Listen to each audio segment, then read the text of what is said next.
good evening, everybody, and a huge thank you to Audra Lynn for coming on. I've watched Audra on Roseanne's channel, and brilliant speaker, mind-blowing story.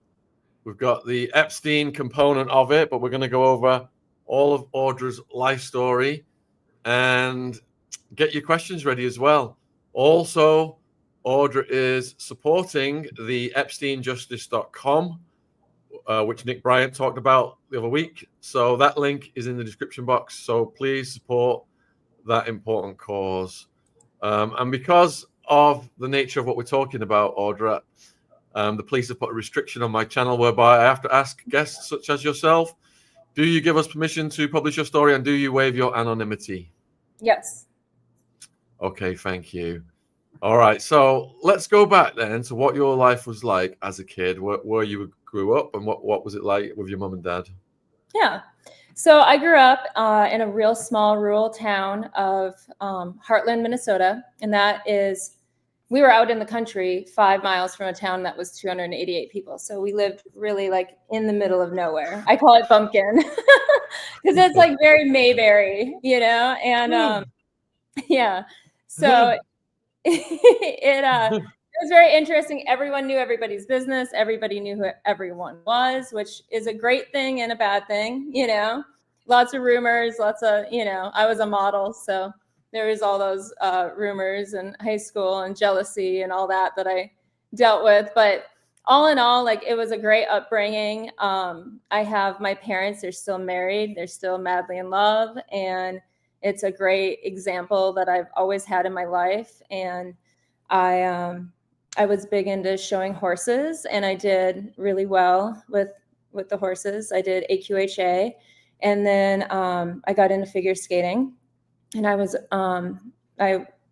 there's test levels, and I was one test away from Olympic, like where you could, you know, go and do nationals and Olympics and all that stuff. And so I was doing all the big jumps, and I really had like an ideal family and an ideal upbringing.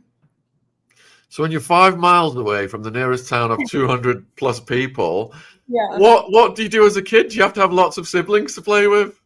I'm an only child, so I was very lonely. And nobody wanted to drive all the way out there to like see anybody.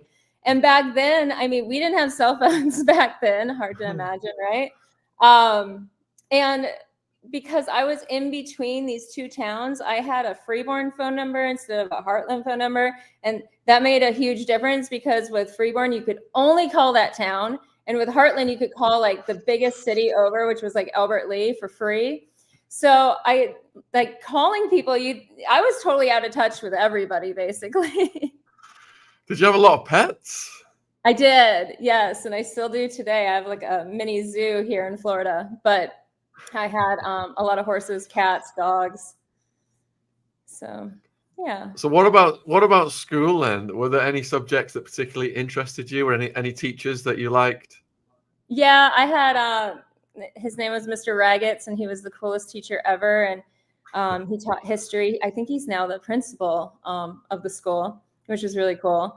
And he was like laid back, and he was an ear, you know, and if I could tell any teacher, like, just be an ear for kids, because, you know, even though I didn't really have anything that, you know, was traumatic then, besides like kids picking on me, he still sat and listened to me about how people were treating me, and that meant the world to me. Was history, did that attract you? No, I thought it was the dumbest thing ever. I'm like, why do you want to learn about the past, you know? And now I'm such a history buff, and I do all the deep dives and really dig through history, and I find it fascinating now. So you said you did experience some bullying. Can you recall, you know, what happened there? Yeah, I mean, just girls being mean. I had 28 kids in my class, like total, and there's like 300 from K to 12. So it was a really, really small school, and there was only like 7 girls, and the rest were boys. And so like if any of the boys showed any interest, I think the girls got jealous. And I also was like a new kid. I think I transferred over in 9th grade. So that's a really hard time to like you know, go into a new area, even though people knew me. And so, yeah, it was very cliquey, you know, and so I was kind of the outcast and didn't have a lot of friends in school and all of that. Yeah, I was one of the last to grow in my year group, and I was little, and the rugby players used to beat the crap out of me, and I was terrified. And I think that created a bit of a social anxiety in me as I, you know, went into my teens. Did you experience anything like that? Yeah, I used to get thrown in lockers, you know, tipped upside down in garbage cans. So yeah, I definitely felt that. So what did you want to be when you grew up? Did you have goals, dreams? Yeah, well, I wanted to be an Olympic level figure skater. Like I wanted to go to the Olympics and do all that. But I had cut my Achilles tendon, and so that kind of ended that career. And with everybody kind of picking on me in school, I wanted to make something out of myself. And so I looked at modeling because that's what I had been doing since I was 15. And just kind of making a name for myself, making a name for my small hometown that I came from, and go out there and do something. And so the first opportunity, I graduated about almost a year early, and I got out of there and started my career in modeling. And what fascinated you about that career? Was it all the glitz and the glamour that we see from Hollywood and the stars? Yeah. I loved fashion, and I love beauty, and yeah. Okay, so how old were you then when you entered the modeling profession? I was 15. 15. I wanted to start earlier, but my parents were like, we want you to have like kind of a business sense, and I had to be, you know, mature and have kind of a good head on my shoulders before my parents wanted me to get involved in that. And then they were always with me, you know, so I always felt secure, and I never had anything weird happen to me when I was young or anything like that in the modeling industry. And it was a fun time. So how many years was it a fun time for? I mean, it started to slow down when I was around 22. And so that's why I ended up doing Playboy. And I thought that I'd reinvent myself like Cindy Crawford had done.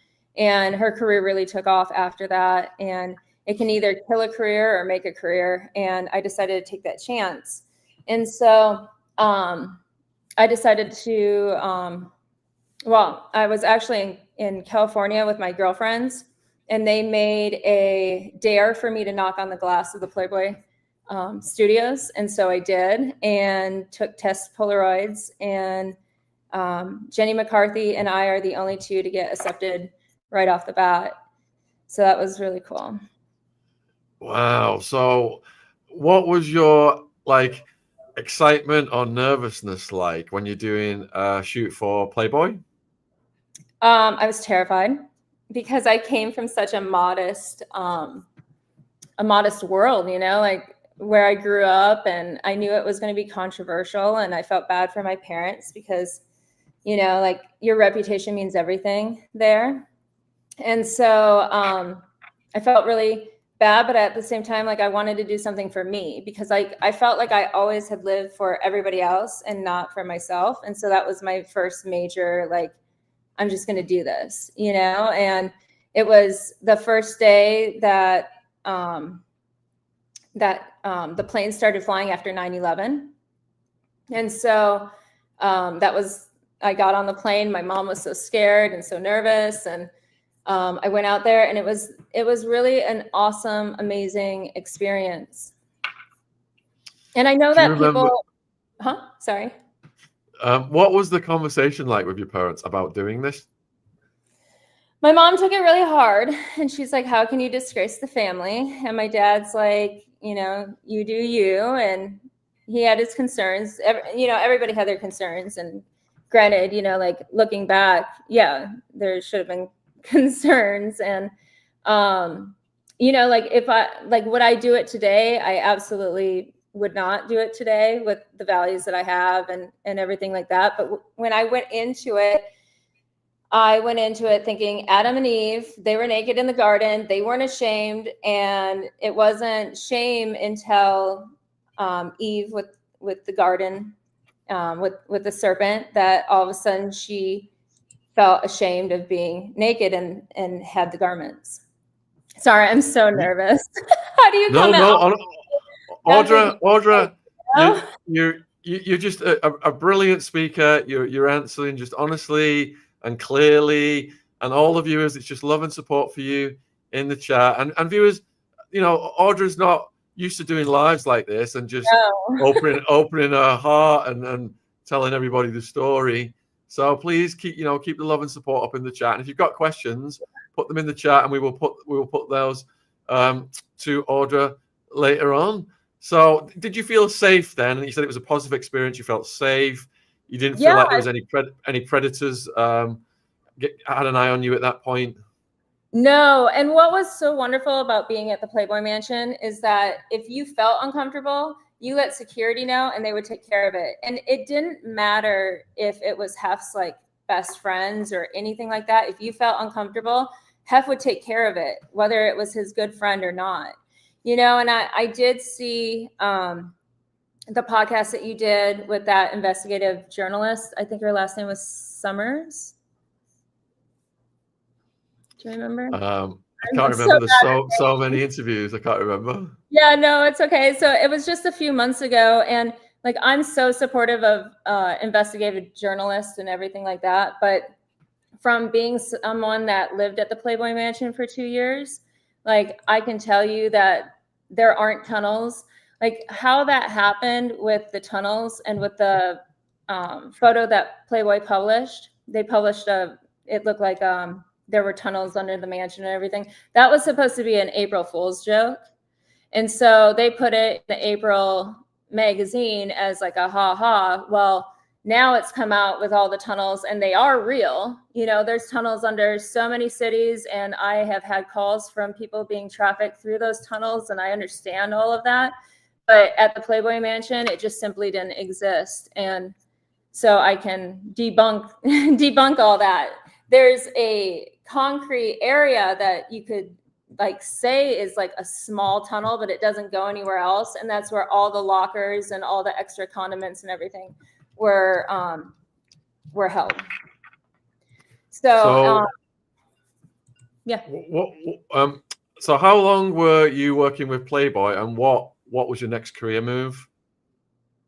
So I was with Playboy for, a long time. Geez, 8 years, maybe, somewhere around there.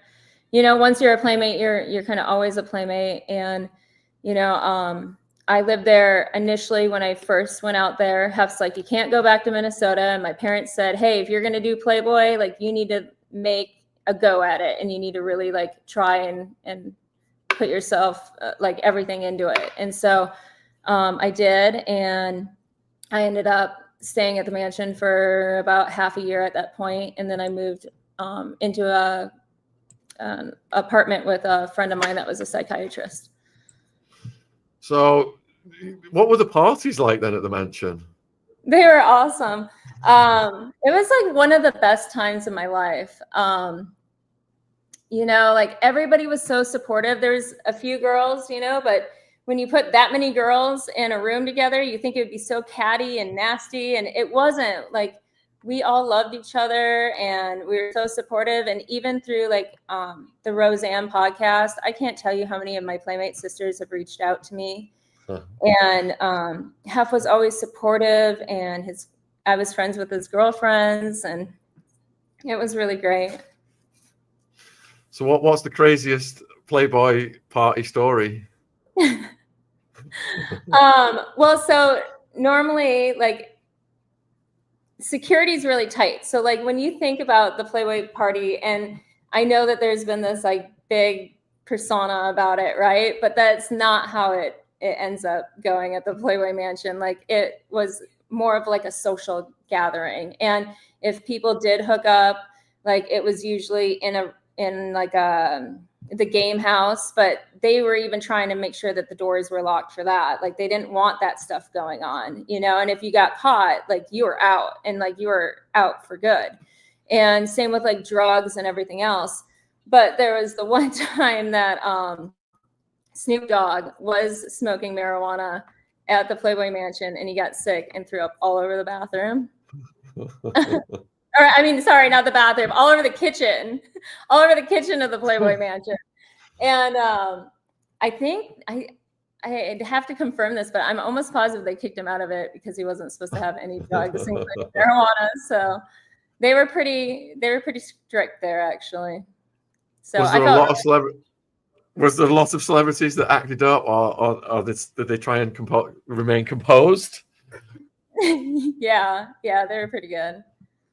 Are you allowed to drop any names, or is it like a contractual thing that? Oh no, I have no NDA. I'm good. So, yeah. I mean, like literally, it was everybody, and I feel like I was there during such a vital time in Playboy's history, and Hef was out having fun with people again, and he had just gotten divorced from Kimberly, and the kids lived next door, and they would come over, and they'd always have like family movie night. So like Hef always dedicated time to his family, and I'd watch the boys running around shooting home videos, which were the funniest videos ever. And Hef would come down, and he'd be so supportive and so great. And but you know, like they talk about celebrities that just randomly would go up there all the time. Like I know Bieber got mentioned, and that's not how the Playboy Mansion worked. So it was a very secure list. You had to be on it to be able to even get up to the mansion. And he rarely had like drop-ins. The people that would be there were his like really good friends. They'd come play tennis or something like that. And that was all the people that were there. Otherwise, it was during the parties, and Hef would say hi to everybody. And then he always retired early, like around midnight. He was done with the party. He let everybody else continue until, you know, sunrise, basically. You got a few people in the chat are just asking what were the inner workings of Playboy? You know, as a business model, how did it function? How did it function? So there's like a lot of steps. So when I first submitted to be a Playmate, Hef signed off on me right away. But most of the girls, they have to go through. It goes to Chicago's desk. Chicago looks over everything, and then it ends up going to Hef, and Hef looks over everything to approve it. And so there's there's steps to everything that way. As a company, I loved working for them because they were always for the woman. Like if anybody did try to touch us or anything, like they wanted them out immediately. I remember one time this guy came walking up to me, and he was clearly intoxicated, and I was in my bunny costume, and he went to grab me. And I remember just kind of like pushing him to the side, but he ended up falling on top of the table and crashing the whole table at the party. And I thought that she was called like our bunny mother, and her name was Pat Lacey, and she was the best lady ever. And I thought she was going to be so mad at me. I thought I was in so much trouble, and she supported me, and she's like, hey, he was going to touch you. You're fine. You're good, you know? So that was self-defense. Nice. Yeah. Yep. So how did you come into Epstein's orbit then? So after I left the Playboy Mansion, that's when a lot of elite people started kind of finding me.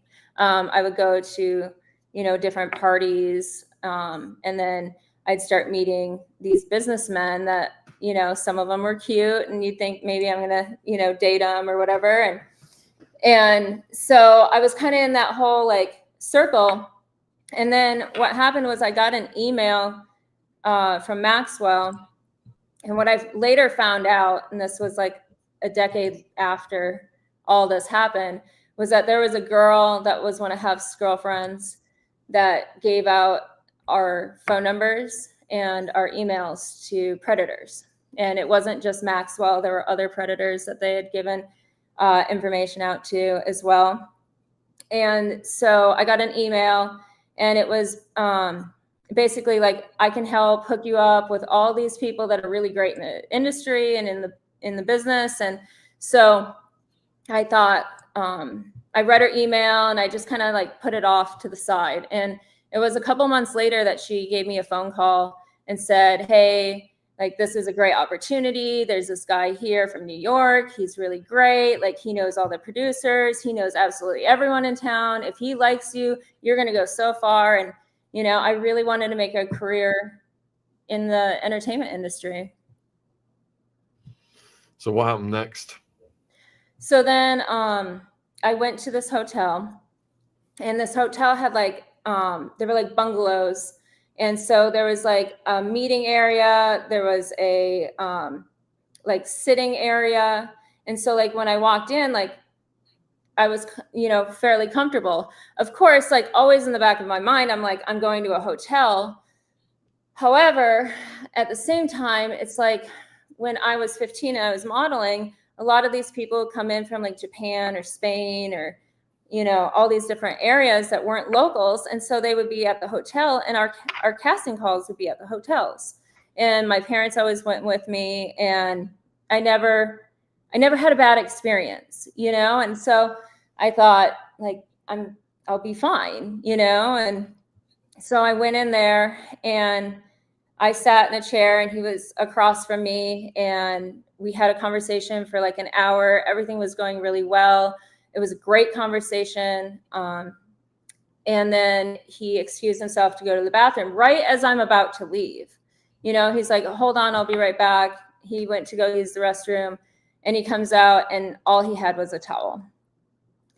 And so at that point, you know, it's like hindsight. I'm like, why didn't I just run out the door? But at the same time, like, the modeling industry is so like dangerous, you know, like there's bad people. These are high level people. And I also like froze, you know, like I didn't know what to do. And that's the worst part. And I still freeze today. My poor daughter, she choked on some string cheese the other day, and I freeze, and my husband's there, you know, and it's like, in traumatic things like that, I just freeze. And I think that it comes from, I never had to worry or watch myself before because I had such a great upbringing. And so when something like this happened, it's like your worst nightmare, and you're thinking like, what do I do next? And my brain was working the whole time, but my body was like frozen. And so then I was raped, and I went home, and that's when Ghislaine, she called me, and she told me that, like, she's like, go look in your purse. And so I went and I looked in my purse, and there was a stack of money with the wrapper around it. It was like 10 grand. And she's like, you've now committed, she told me, a felony. And I'm like, for what? You know? And she's like, well, there's money in your purse. You traded, you know, sexual favors for that. And I'm like, no, I did not come there for that whatsoever, you know? And then it goes into just like Juliet's story.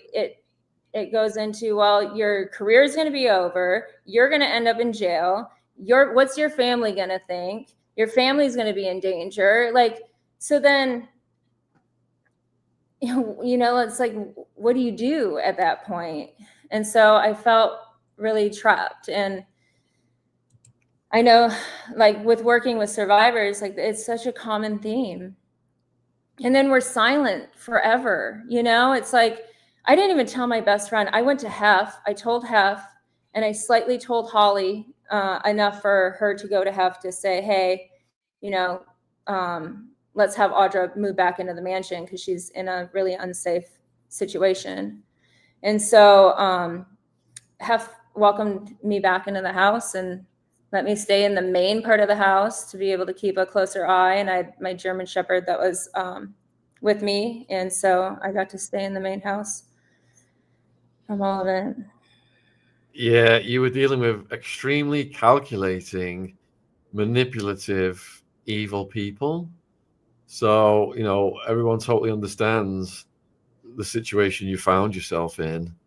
And, you know, how long did these situations continue with Maxwell and Epstein? It happened for a couple of years. And were you transported anywhere else around the country, around the world with them? Not with them. I was assigned to go and basically be a spy. Really? Oh, wow. What can you expand on that, please? So like they always would call me and say, I need to be here, I need to be there. And I would sit and be at parties and I would listen and watch and be kind of the ears for business meetings. I'd be arm candy on people's arms and I'd sit there and listen through dinner meetings and then report back. And like, I didn't really understand what I was in at the time. I know that sounds crazy now, especially like how everything's like come out, but I was so naive. I was 23 years old, you know? And so I'm like, I didn't really understand until I started working with survivors myself. That's when I really started figuring it all out. So did you understand the nature of what was happening at the time, or is it only with hindsight? For example, No, like who they were getting I don't know why I didn't like figure it out. I guess I just thought it was gossip, you know, like, oh, they want gossip on all these people. I didn't think of it as like, you know, I'm basically spying for these people and feeding information back to them, you know? So during that 2 years then, were there like ups and downs? Did you have like a low moment that you were like, oh my God, kind of moment? Yeah, I had a lot. So after that happened, it's such a soul shattering experience that I ended up getting a ton of like physical pain. So like, you know how the children disassociate, and like, I believe because I was, you know, in my mid-20s that I didn't disassociate. I ended up like having where my body remembers. And so I have all this like trapped pain and emotional stuff within. And thankfully, like I feel really free from a lot of it now. I look at it so different that I feel that God put me on this path. I know that sounds crazy, but I remember when I was 9 that I was going to be a Playboy playmate, which is a weird thing for a 9-year-old. But I had found a Playboy and I'm like, they are the most beautiful women I've ever seen. And I didn't even think about like nudity, right? Oh, I just lost my train of thought. I'm so sorry. So we were talking, you're doing great. It's all love and respect in the chat. And we were talking about your ups and downs during those 2 years. Yeah. So I ended up having like what they call fibromyalgia pain, which I now, with talking to a lot of people, I feel that fibromyalgia is a pain from trauma that a lot of people go through. And so it got so bad that the only time that I could really like leave my house is if I was called for a modeling job or I was called by Maxwell. And like, I really, after seeing Epstein the first time and the rape, I never saw him again. So that was the only time that I ever saw him. I dealt with him on the phone a couple other times when him and Maxwell would be in a fight. And I dealt mainly with Maxwell. And the thing about her, and I know like people, and it may be Stockholm syndrome, right? And I know people may be upset about this, but like after the first initial, like, I'm trapped, she actually was a nice person to me. And I know that like, I hate saying that, but like, she did show a heart, which is so rare for like traffickers.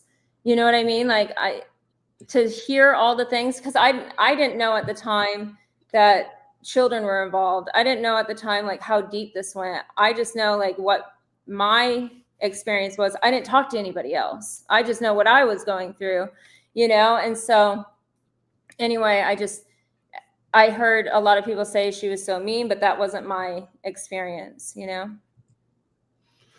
So when Juliet Bryant came on, she talked about transhumanism, human cloning, baby farms, stuff like that. Did you ever detect anything like that? Yeah. So she kept trying to talk to me about selling my eggs, like over and over and over again. And the price kept going up and going up. And I kept saying no. And, like it got so high that at one point, like, to be honest, I did think about it because it was such a huge amount of money. And then I found out all the pain that you go through, like doing that process, and I chickened out. I was like, no, it's not for me. And so I never did give my eggs. But now that I have done all this research and I've really gone into everything, and I have to say, like, coming on after Ike is really, really the biggest nerve-wracking part, I guess, because when I was kind of towards the tail end of all this, I had stumbled upon him and I listened to him, and I'm like, oh my gosh, he's the only person that all the stuff that I was hearing at the dinner tables, like, he's talking about, And so, like, I connected right away with all the things that he was saying, and really starting to, like, dig deep into everything. And that led me to my my bloodline. And so I believe that I was targeted for my bloodline, especially dealing with SRA survivors. Like, I understand how big the breeding program is, and that there's different categories for the breeding program. And so I fall in the line of David. And so I'm the Davidic line and Merovingian. And so the cult believes that they descend from Jesus and Mary, which I don't, but we'll get there. So with Jesus and Mary, they say that Jesus survived the cross, and that's why he was gone from the tomb, and that they ran off and they ended up being married and having children, and that line descends from Jesus and Mary. The other theory is that it's Mussolini, who, there was a woman that had relations with a sea serpent. This goes to the mythology, right? But we're talking about the cult here. So, and that she had relations with a sea serpent that gave birth to a girl that was half serpent, half woman. And this gets into the shapeshifters, right? And so it was only on occult dates that she would turn into a sea serpent, and her husband ended up seeing her as a sea serpent, and she went into the sea, never to be seen again. So they say that it could be from that bloodline as well.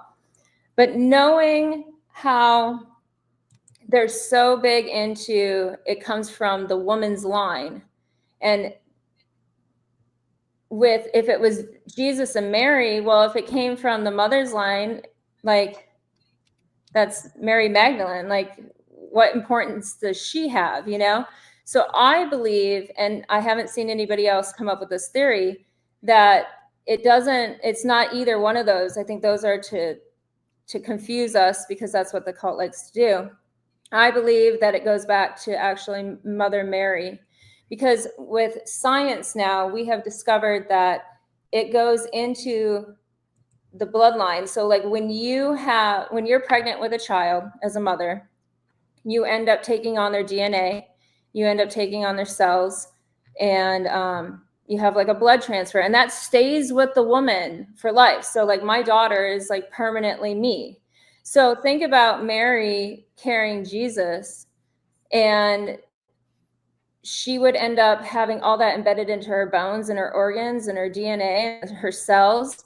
And so when she had other children, they would also get part of that. And I believe that that's why this line is so important, is because of that right there. And that if they want to bring about an antichrist, why wouldn't they want to go with the Messiah's line?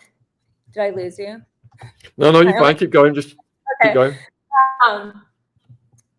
They only want, they want to corrupt what's good, right? And they always, like, flip and invert everything. So I believe that they want to go after the Messiah's line to then host that Antichrist spirit. Yeah, well said. This is absolutely fascinating. I think this is, you know, part of the story that my viewers, you know, are particularly interested in. Just going over it a little bit more slowly then. Do you remember the range of prices they were offering for your eggs? What it started at, what it finished at, for example? Yeah, it started at like, I think it was like 30 or 40,000. It was one of the two. And it went all the way up to $1 million. And, you know, with Virginia, they were trying to like get her to sign legal papers to agree to do that kind of a thing as well.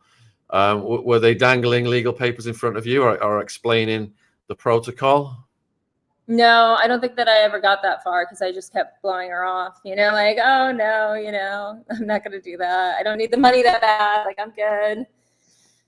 You know? Did they indicate what they were going to do with the child? Like, did they say, oh, we'll be the parents for the child and the child will have a great life or anything like that? No, but I do remember,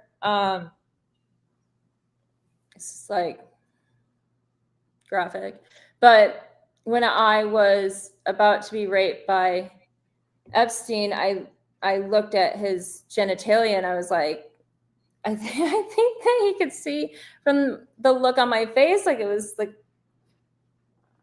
horrifying. It was like not normal at all, right? And I remember him saying some comment about like, well, I've had kids. And I'm like, that's weird because you don't have kids, you know? So I always thought that that was like a weird comment during that whole scene. Yeah, I can corroborate that. So we had a clip up from a police interview that Epstein did. And the cop is saying to him about it being egg-shaped, his man part. And yeah, that was, you know, it was deformed into like an egg shape. That's what the police said on that's on the record, folks. So yeah, that you know, totally corroborates what you are saying. I'm gonna have to dig that clip out. It was up 5-6 years ago. It got taken down. See if I can find it. But so you know, when someone proposes that much money to you to give up eggs, are you wondering like, if I did this, is it going to end up like Rosemary's Baby, going into some sacrifice thing, or is it going to be with a nice family, that kind of a thing? Right. Well, I mean, back then I didn't even think that sacrifices were happening. You know, I grew up in the middle of nowhere. I didn't hear about any of that stuff. So, no, I guess I didn't even really give it that much thought to really think through the whole thing. Cause you know, when it got up to $1 million, you know, I did poke around a little bit because I'm like, that's a lot of money, you know? And I think, you know, I didn't have the faith that I mean, I've always been a Christian, but I didn't have the level of faith that I have now.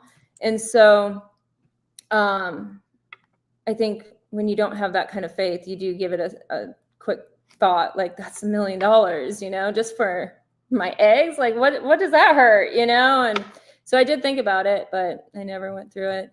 However, when I went to try to totally break free from everything, I got really sick and I ended up in the hospital and I had to have my gallbladder removed. And while I was at Cedars-Sinai getting my gallbladder removed, he did like major damage. So after I got out of surgery, my mom came and stayed with me for a really long time. And I couldn't get back to normal life. They had cut like the main nerve that went down my stomach. And so I had all this like crazy pain. And then I couldn't hardly eat without getting sick. But then I was like gaining weight and like getting poofy, but I wasn't really eating. So like none of it made sense. And so we went to doctor after doctor. Nobody wanted to listen, even with my mom there. That's like seeing it and preparing my food and everything like that. And so my mom brought me back to the Mayo Clinic. And then eventually we ended up going to this crappy hospital, Hennepin, which is known for like prisoner. It's like usually not the hospital you choose, but this doctor was really amazing. And he opened me back up. and I had a couple other surgeries to fix the damage that they had done, but they had cut my liver and they had cut my pancreas.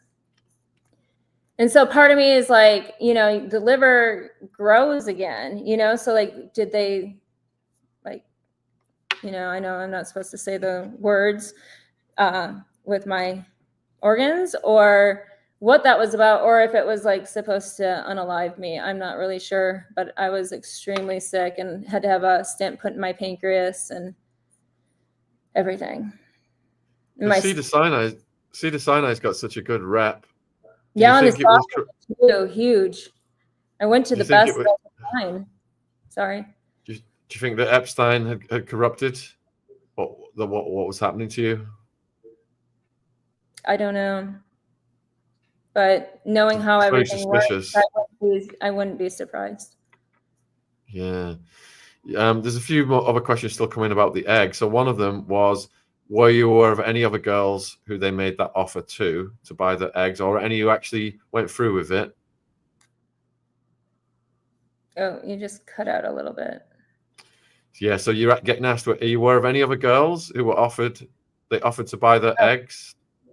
Yeah, so it wasn't until like a year ago I was doing another podcast, and there was a few playmates involved, and I had just asked candidly before we started filming, and there was a girl that was like, yeah, and she got offered $1 million too. And, you know, looking at her, I wouldn't doubt if we're related. She's got the blonde hair, the blue eyes. She looks, you know, Scottish. So, yeah. Were you aware of any women who went through with it? No. Would you say that it was your gut instinct at the time that made you turn down that $1 million? I weighed heavily on what was right, morally right, and what wasn't. And I had a fairly moral compass, even though I did Playboy. And I know that a lot of people can't look past that I did Playboy. I've had a lot of organizations turn me down working with them because I did Playboy over 20 years ago. But it's like I learned so much from that experience. And I was in Satan's den. I saw so much, and I can sympathize with survivors, and I can help walk survivors through things. And I really feel like, God, this is my purpose, and I wouldn't be where I am today if this didn't happen to me. And so I've found strength in it, and I have an amazing family. And my husband was the first real person that I told outside Hef. And that was in 2019. And I had a major panic attack. And I told him everything, because when you go through something like that, you think that even though I'm beautiful, I have so much to offer, and I felt like I was worthless. And I felt like if a guy that I'm with ever finds this information out, like, how can they be with me? How can they? It just felt so icky and horrible. And, you know, my husband felt so bad for me, but he was so supportive, and he's so great. And like today, he knows how nervous I was about this interview. And, you know, he's like, you've got this, you know, he's wonderful. I couldn't ask for a better husband. You're a powerful speaker, Audra. You're doing absolutely fantastic. I feel like I'm stumbling like crazy because I'm on the topic, and I have so many moving compartments in my brain because it's such a complicated topic, and there's so much that is involved in it, as you know. So you said that they were targeting certain bloodlines and, you know, examining people through the DNA, was it? Yeah, I believe so. And then there was 2 years of this, and then is it because of what you went through at Cedars-Sinai that you were able to get out?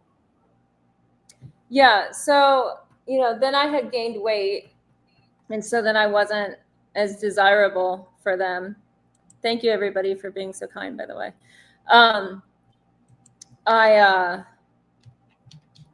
I wasn't desirable for them anymore. You know, you think back to like Britney Spears and her shaving her head and going erratic. Like, I believe that was the same thing going on with her. She wanted them to leave her alone. Not that it was Maxwell and stuff, but it's the industry, and this is how the industry works, right? And so I wasn't as desirable. But what happened was I got a weird email, and you would think I would learn my lesson by now, not to like go meet people, but I didn't because I was young. But it was a good situation, so it turned out to be a good blessing. But I got an email from somebody that said that they were dying and that they had always wanted to be a Playboy playmate, and that was like their bucket list. And so I went, and I always would take a taxi cab because I never wanted to take my car to places anymore, so they could get my license plate, find out where I lived. I was a very cautious person, and so, you know, I met this person up the street from my house at a restaurant, and we started talking and everything. And it was weird because he must have known what I was going through, because he said, you need to be out of here. You need to get out of LA. You can't be here anymore. And he's like, I'm going to help you get out. And he gave me a ton of money, and he set me up to be able to leave LA for good. And he said, don't ever come back. Don't ever move back here. Stay away. And it was kind of funny because he also gave me a gift card for Saks Fifth Avenue. And so I went to Saks Fifth Avenue, and because it was such a high amount, I had like a personal shopper. And I later found out that this person was an actual knight, like knighted by the Queen of England. And I'm sure that he's still not here with us anymore, because he showed me a whole handful of pills just to keep him alive. And he said he had done a lot of bad in his life, he told me, and that he made all of his money off of misery, and that war-torn areas he would go back in and like rebuild them for people. And he said that what he was doing with me was doing something good and something right. And his name was Anthony, and I can't remember his last name, but I will forever be thankful for him. He was an amazing, amazing person. What did that feel like, getting out of the situation? It was amazing, but you know, at the same time, like you're around a lot of these elites, and they just throw cash like it's nothing, you know, like, oh, here's taxi money, like a few $1,000s, you know, go take it. And I'm like, but a taxi is like $50, you know, no, here, you know. And so like, it wasn't anything like too like out of the ordinary, but for somebody to actually have a heart and care and want to get me out was amazing. And so he must have been part of it, because how else would he know what I was like going through? And I only saw him one other time. He had a Falcon jet, and he flew to my little itty bitty town of Minnesota to like say hi. He met my parents, and he flew and left, and that was it. Wow, what an angel. Yeah, absolutely. Yeah. So I pray that he's in heaven for all the evil things, whatever it was in his past. We can all change, and we can all get back on the right path that God wants us to be on. And I pray that he did. I know that Hef did, by the way, at the end of his life. So what year was that? Yeah, I know. I was just trying to call my parents to find out what year I ended up moving back. I want to say that it was 2010, somewhere around there. Yeah. All right. So when you saw Epstein get arrested his first time, let me just double check the date on that one. When was his first arrest? Jeffrey Epstein's first arrest. When they got the sweetheart deal. Did you see that on the news? Huh? When Jeffrey Epstein got the sweetheart deal. Yeah. Did you see that on the news? Yeah. And what did that trigger you? This whole thing has been triggering, to be honest. Like, you know, I feel like I'm so strong, and I'm so like past it, and like I'm marching on. But at the same time, like when I see these things happen and like nobody got any justice when he unalived himself or disappeared, whichever it is. Nobody got justice then. And then now it's like we have our president gaslighting us as survivors and basically saying like, don't support me, you know? So, yeah, we're going to get to that. We're going to get to that. All right. So Epstein gets arrested the first time. He gets his sweetheart deal. He gets out, and you know he's right back to it. Didn't even stop during his time in the Florida stockade. Wasn't even a proper jail. And then roll the clock forward. You know, he gets arrested again, and this time he's no longer alive, and it becomes an even bigger story worldwide. Yeah. What was your life like at that point in time, and how did it affect it, that story? Well, it was 2019, and that's when I ended up telling my husband, because it came out, and you know, he didn't have like a big presence to where it was like he wasn't on the news. I didn't see, or it was like a nightmare that came back up from my past. How difficult was that conversation?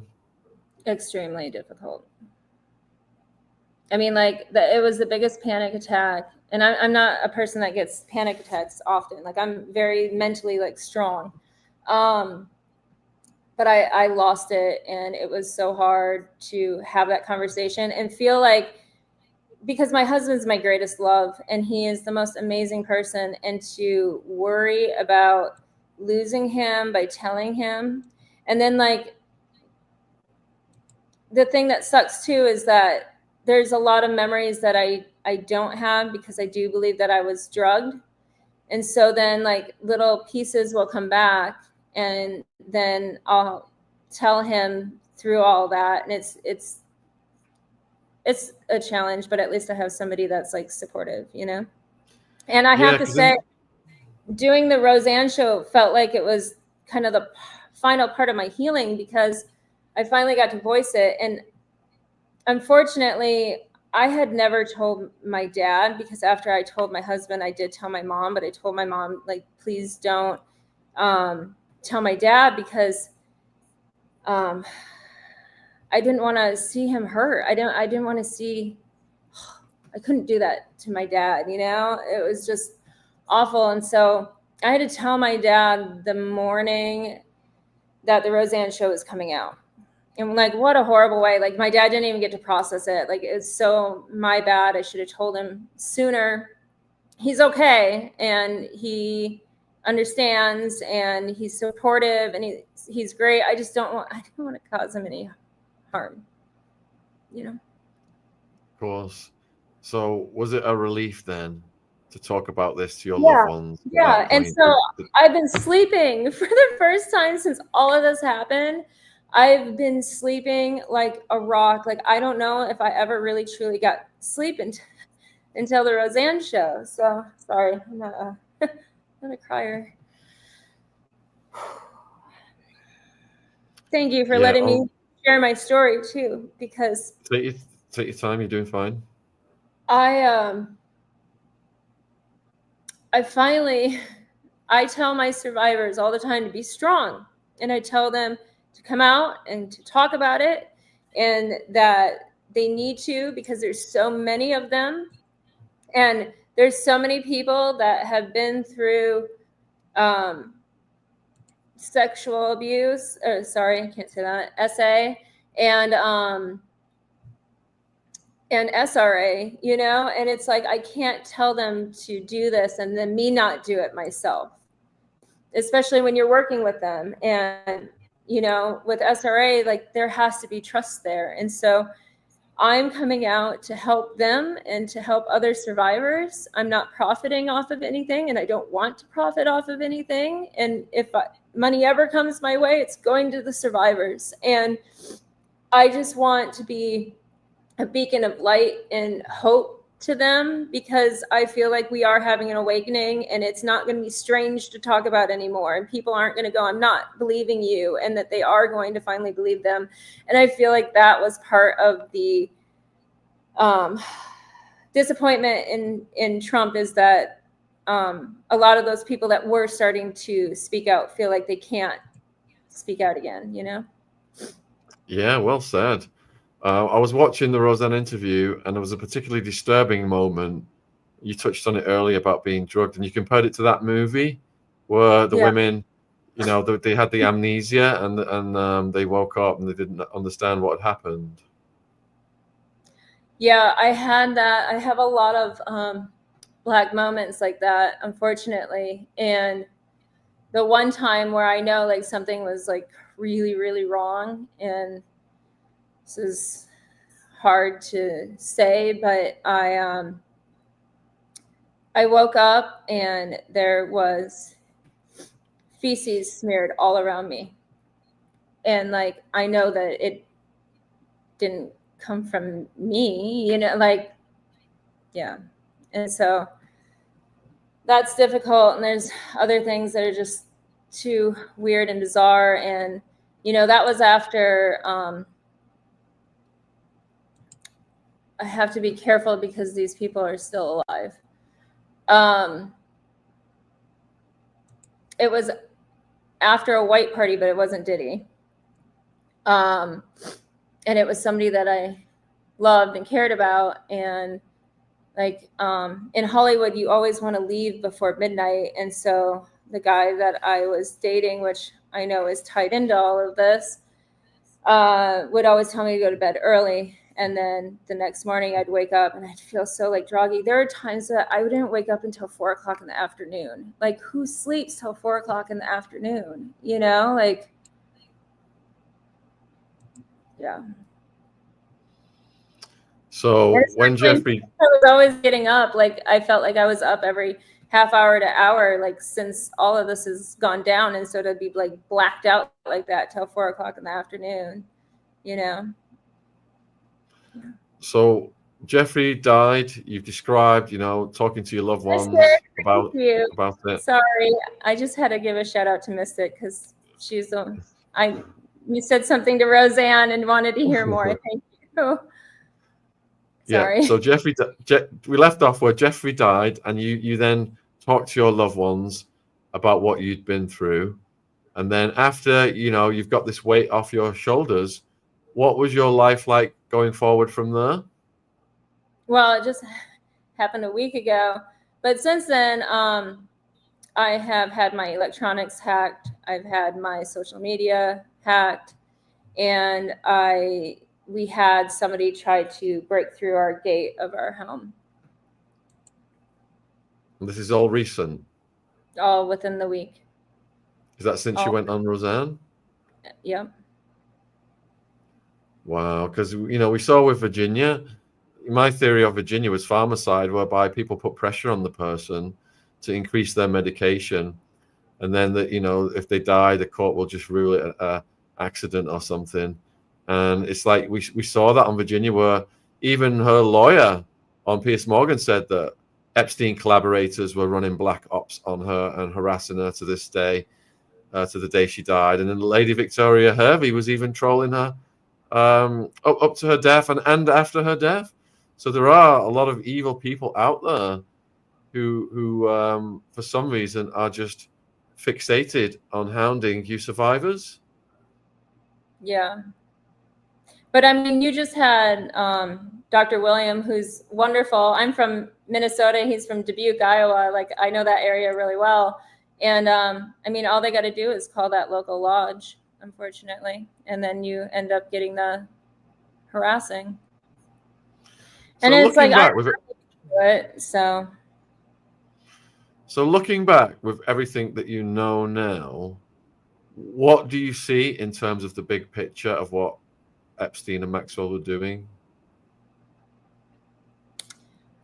I feel like they had their hands in everything. You know, it's like you look at Planeteer, right? Which I know you reported on. And I don't know if you know this, but in Ohio, him and Lex bought like an entire town, and they were doing data centers there. And so I feel like he was just trying to usher in this whole entire beast system. You know, they want the new golden age. When you hear golden age, you guys, that's not good. That's like the Atlantis golden age. They don't want you here. They want their bloodline here. They want their people here. And they want an age of, you know, enlightenment and happiness on their end. Do what thou wilt. And you have to also know that there's the non-Christian, I'm going to call it, that starts with an S. And then there's the Luciferians. And so they both have two very different agendas and how they lay everything out. And so it all leads to the same path. But one of them looks like they're doing wonderful, amazing things. And then the other one is very transparent. So you can't be deceived. Do you hear that loud noise? Should I go unplug that? I'll be right back. Yeah, if you want to, that's fine. Yeah. So viewers, we have got Audra's link in the description box. She wants people to support EpsteinJustice.com. That was the link that Nick Bryant shared last week when he was, or a couple of weeks ago when he was on the channel. So please support EpsteinJustice.com. A few people are asking, you know, about your personal safety and stuff like that. You've mentioned these things now. Yeah. Have you taken measures so that you're safe? Yeah, we have a really, really great proactive police force around here. I'm also in Florida, and all of my neighbors know, and they're wonderful, amazing people. They're all locked and loaded, and Florida has very pro property owner laws. And so I feel good that way. I have tons of security. I've got a pit bull and a German Shepherd, and this isn't my first rodeo. When he got arrested that year, we also had our yacht windshield shot out when we were in the Gulf, and we've been stalked and harassed pretty heavily. So it's nothing new, and we bought a place out in the country, and there's cameras all over this community, and I feel really safe. And I know that God protects me. That's the biggest, the most important part, is that I know he protects me, and that all that is going on is to incite fear and all these low vibrational things that are not going to happen in our life. I think you just answered the next question, which is how are you and your loved ones protecting yourselves spiritually? Yeah, absolutely. We do tons of prayer. I do really detailed prayers. I'm writing a book that I have 1,000 pages so far. That's to help survivors and to take people through Genesis, and even before Genesis, actually from the Sumerian tablets, and run it all the way through to today, and how the cult has infiltrated and gone into all of these different sects, and how to have SRA survivors be able to reclaim their freedom and their sovereignty, and detailed prayers on how to break everything off, and deprogramming like protocols. And so that's what I've been working on. Stuart is asking whether you ever met Virginia. No, I did not. I reached out, but she never reached back out. Nikki is asking whether Naomi Campbell you ever interacted with Naomi Campbell? No, your life? I met most of the supermodels, but not ever Naomi. What were they like, the supermodels? Because there was a thing where there was these massive supermodels back then, and were they egotistical? Were they down to earth? Were they pretentious, materialistic? No, I had great interactions with all of them, but it can be a bad day, like we all have bad days. So, I thought they were great. Cindy Crawford's amazing, very down to earth. And I loved Pam Anderson, was a big one for me in the day. And I got to shoot Vogue, Italian Vogue with her. And we were in Las Vegas, and we went on a road trip down there from California and back. And she just was the coolest person and so down to earth. And not the unintelligent blonde bimbo that everybody thought that she was. She is an amazing, incredible person, and we have a lot of common things. She's a great person. Yeah, I've been on that road a few times through Death Valley and stuff. It's the desert. Yeah, it's really lovely out there, the desert. Yeah. All right. So, were there any other girls who had health problems? So I didn't know anybody like when I was going through all this stuff, but since I came out with my husband and told him everything, I then started reaching out to all the other like girls that I had worked with in the modeling industry or were playmates or whatever. And a vast majority of them all had similar stories, but with different monsters. So this isn't just Epstein, but he's a big part of it, and I feel like if we can take down this head, that it will cause it to start crumbling all the way down, because these great big elite groups control all the little groups too. The gangs and the mafia and all of them have to answer to the big guys, and these are the big guys, and they need to be taken care of.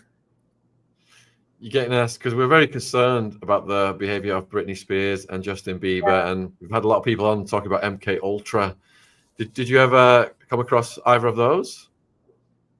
I did. I knew both.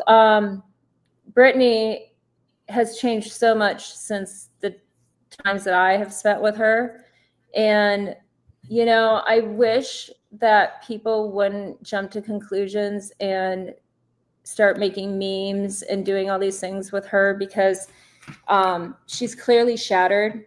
She clearly has like disassociation issues. And when she's on camera saying that she's a 5-year-old and that she's going to kindergarten for the first day, like that's not something to make fun of. Like that's a trauma injury, and she's going through an alter, and she really needs help. And it really worried me with the husband that she married, because the cult wouldn't allow him to be with her if he wasn't part of it. And look, he ended up, causing another shatter in her. And so my heart really goes out to both of those guys, because Hollywood is not easy. And I can't even imagine, because I was just a small fish in this whole deal, you guys. Like, can you imagine like being that big? And they are so used. I know 2 huge names that have, one I'm pretty sure is a billionaire and the other one is damn close. And both of those I know for a fact went and did some shady stuff overseas. And was Justin Bieber, was he level-headed? Yeah, but I knew him when he was like really young, So you got a nice comment here from Princess Angela, member for 5 months. You are amazing. Justice is within you. There is never an excuse, a reason, or a punishment that would justify what happened to us. Stay strong, heart. Thank you. Harry is wondering who seemed more in control, who was like the boss. Was it Ghislaine Maxwell or Epstein? I believe that it was Epstein, but she ran everything. She was the one that did all the phone calls. She's the one that lined everything up. She's the person that I would deal with. And I think that she was a pawn in all this. I know people don't want to hear this, but I actually feel that she went through so much as a child. I mean, if your dad is Mossad, like what's happening to those children on most likely. And I heard he wasn't a great person, and it's just, I feel that she got into a position like a lot of people with SRA. They either choose the good path where they don't want any of this, or they break and they end up becoming evil, or they become pawns for the cult. And my heart goes out to those people, because I don't believe that they would be those people if they didn't go through the horrific abuse. And this is beyond abuse of like what I went through or anything like that. I mean, this is you interview SRA survivors. This is horrific abuse. And so my heart goes out to them, and it's never too late to change. And I pray that she makes it right, and she has the ability to make it right now. And I pray that she finds salvation. I pray that she surrenders her life over to Jesus. You're getting asked for your thoughts on the Harvey Weinstein case. No, I never met him either. Do you have any thoughts on what's happened to him? No, I try not to deal with. What about it's too close to home, you know? What about any royal family members such as Prince Andrew? Not that royal family, but I have been around royal families, yes. Rebel wants to know how we can help you. You can help by signing the petition at Epstein Justice, or being able to donate. They need donations to be able to take this to the higher courts and make people, you know, be accountable for all of this. And that'll help greatly. I also have Godwin's Today on Facebook, and that's where I'm going to be putting a lot of prayers and a lot of content.